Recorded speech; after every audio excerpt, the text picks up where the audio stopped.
and welcome back to Raised on a Garden Pantry. I'm Stephanie and I'm so glad you're here. Well, summer has finally hit in my area and it's warm, but I'm not quite ready to turn on our air conditioning yet. So today I decided I was going to try a brand new recipe that I have never made before. We grow rhubarb in our garden, and my husband went out and picked a good bunch of it today. And I said, today I'm gonna try and make these cookies. So stick around and I will show you how.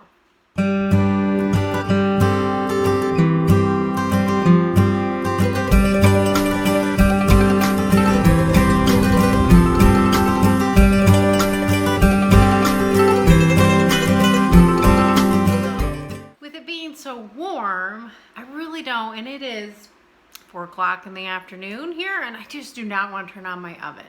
So what I'm going to do with this recipe, you're really supposed to chill the dough.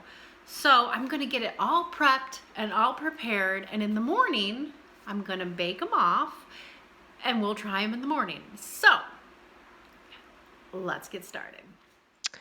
All right, let's get rolling on these cookies. Now I'm using my stand mixer because it's just easier sometimes to do it this way.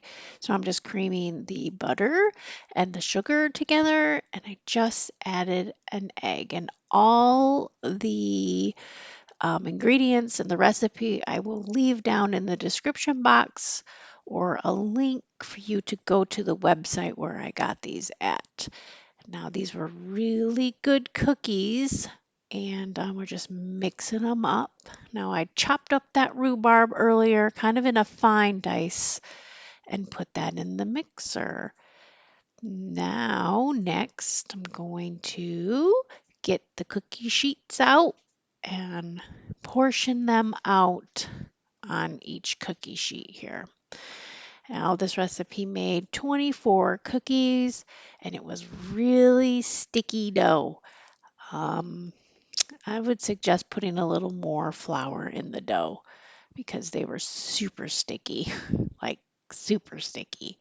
So there we go. We just have them all portioned out for you, and then I'm going to put them in the refrigerator to let them chill. Okay, so we got the cookies all on the baking sheet here. They're really gooey. You could either put some extra flour. I don't know, you just have to tell. It just depends on what you want to do. You can put a little extra flour in here, but I really suggest when cookies are super gooey to chill them. The recipe that I was looking at said to chill them. So I am going to let them chill in the refrigerator overnight. I will cover them up, and then I will bake them off in the morning. See you in the morning. So, okay, it's the next morning. Actually, we baked these cookies later in the evening, and this is all that's left. We made 24, remember? They really liked them. The kids loved them. Now, the only thing is, here, let's show you what they look like. They are more of a cake cookie. Interesting. They're really good. The only thing I would do a little different is we figured to add another half a cup of the rhubarb in there. I mean, but the flavor is delicious. It has the cinnamon taste, you can get it, but there's just not quite enough of the rhubarb taste. But once you get the rhubarb in here, it's really delicious. So I think I might try to make these again. I would make these again.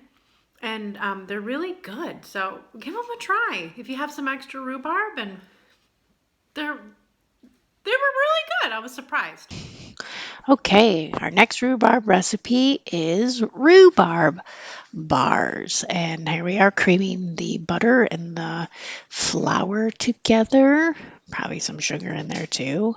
And what we're making is a shortbread crust. So you want to cream that all together and then pat it down in a 9 by 13 pan and then bake it off until it's golden brown. So while that was in the oven, I was preparing the filling. It's very simple. Some eggs and some sugar and a little bit of flour. and then add the rhubarb. It's really simple and it's really good, and some salt in there too. So you just want to mix it up really well. It comes together very, very fast. So you put in your rhubarb here. It's about 4 cups of chopped rhubarb into bite-sized pieces, and then mix it up real good. Now that the crust is browned, you want to put the filling in, and then we're going to bake it up. And I don't remember exact time, but I will leave that all in the description box too. Now, since I was taking this one to a ladies' brunch, I added some extra colorful rhubarb in there. So I put some extra rhubarb in there because my rhubarb tended to be a little green this year. There were the recipes. I hope you can find one of them that will work for you. And thank you to Ed and Kathy. I think they're maybe third or fourth cousins of mine. Thank you for the recipe. It's a great one. You have a great day, and we'll see you in the next one. Bye.